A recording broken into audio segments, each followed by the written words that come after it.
Welcome in this very quick lesson. We're going to learn two awesome drum fills using the bass drum that are actually really easy to play. Okay, so a lot of people, we start playing fills and we'll go around with the hands like jigga digga digga digga digga digga digga digga, and we think, right, the drum fills are played with the hands, and we don't really think about incorporating the bass drum. But when we start using the bass drum in fills, it can create some really interesting phrasing, and it just gives another sound in there as well, so it's kind of sonically more interesting. So today I just want to teach you two really quick fills that are actually easy to play, but once you practice them and speed them up, they actually sound really, really awesome. So let's dive into the first one. Okay, so super simple in this first one. We're just going to play just snare and bass for now. Right, left, right, bass. That's it. We're playing it at 16th notes. If you want the sheet music, by the way, it's all below. You can go and grab that right now. Just click the link below and you can get this in front of you. But it's just 16th notes, right, left, right, bass. And when we repeat it over the bar, we play it 4 times and that creates a whole bar. So 1 E and 2 E and right, left, right, bass, 4 E and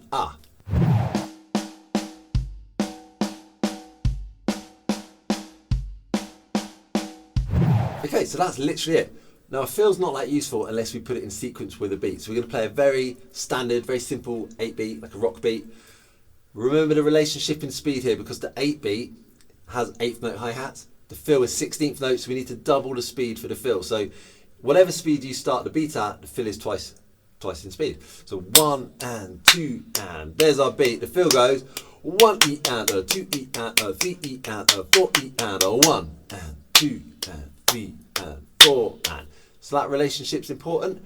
Also, what I'm going to do is I want you to bear in mind that the fill ends with a bass drum, and when you loop back round to the groove starts with a bass drum. So you'll actually have 2 basses in a row. Boom, boom, 4 E and 1. So watch out for that. And as you get comfortable with it, you could play a crash on beat 1 as you come back into the beat. And then even more than that, we can go a step further and we can play a crash on the 4 E and the 1. So where you've got those 2 bass drums in a row, psh, psh, you do a crash with each one. Left, right. That can sound cool. So I'll show you that as well as just doing the crash on beat 1.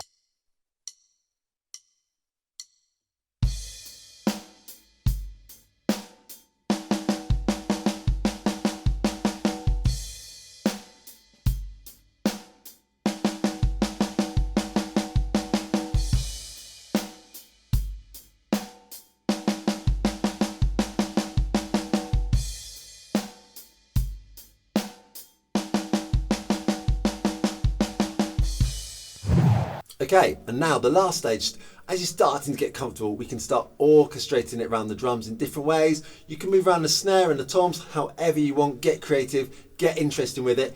It starts to sound really cool immediately when you start moving around the kit, and then gradually bring the speed up. And I say gradually because you want it to be even in speed and even in power, so always watch the quality. But I'll just play a few ideas now. I'll play maybe my favourite idea of how we can orchestrate this around the kit.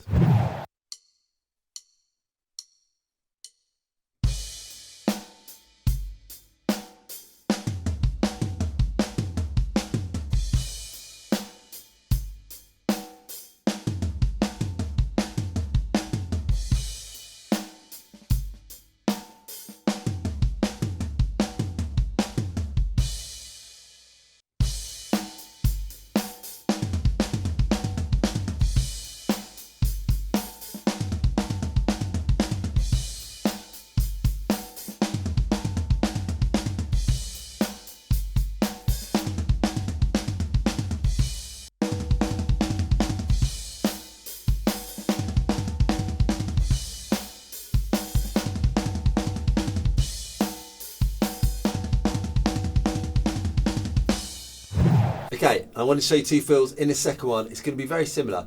What we're going to do here is play a group of 4 snares, then 2 bass drums. 4 snares, 2 bass drums, 4 snares. So the hands are always groups of 4, the feet are always groups of 2. Now we're only using single pedal, so if you're using the right foot on the bass drum, that limb is working hardest because the hands are playing right, left, so they're only playing 1 note at a time with each hand. feet are playing too. So your bass drum speed is going to be the limiting factor here on how fast you can play this. So this might be a good chance to kind of review your bass drum technique. So remember, it's 4 snares, 2 feet, 4 snares, 2 feet, 4 snares. And if you do the maths, 4 plus 2 plus 4 plus 2 plus 4 adds up to 16. So there's our 16th notes.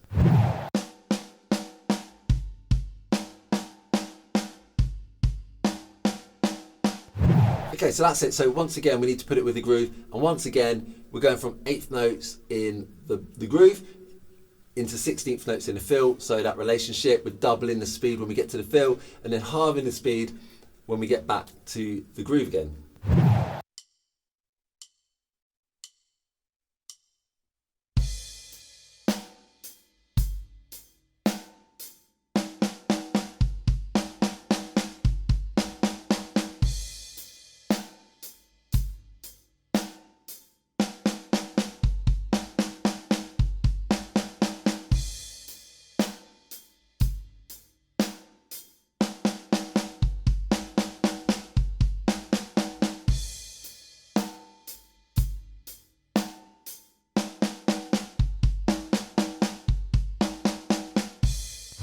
Okay, and again, the final stage, once you're comfortable with that, is to start orchestrating it around the kit. So nice and simple, as long as you've got 4 snares or 4 hands each time, you could do groups of 2 on each drum, so snare, snare, tom, tom, or you might do 4 on a drum, and then the basses, then 4 on the next drum.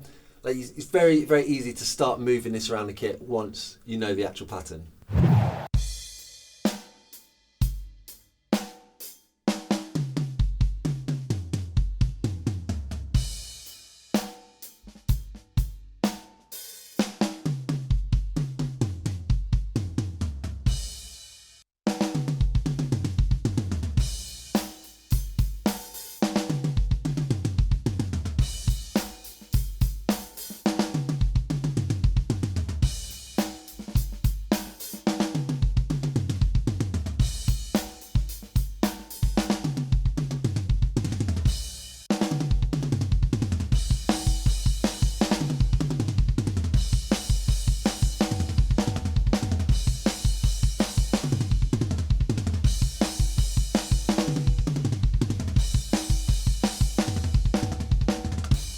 That's it. So they're simple fills, they're easy. The only reason these would be difficult is if you try and learn them too fast, try and orchestrate them before you've learnt the pattern properly. Keep it slow, keep it simple, and gradually level up as you get comfortable. And once you do get comfortable and they get faster and you orchestrate them, they do start to sound pretty awesome. I think they work really well in a rock context. So I've been playing it a little bit rocky today, but I just think they're really fun, simple fills that sound awesome. Remember, you can grab the sheet music below this, so you've got it, print it out, get it in front of you and learn these until they're awesome, and then you can speed them up as well. If you enjoyed this lesson, hit subscribe so you catch up with all the future Total Drummer lessons.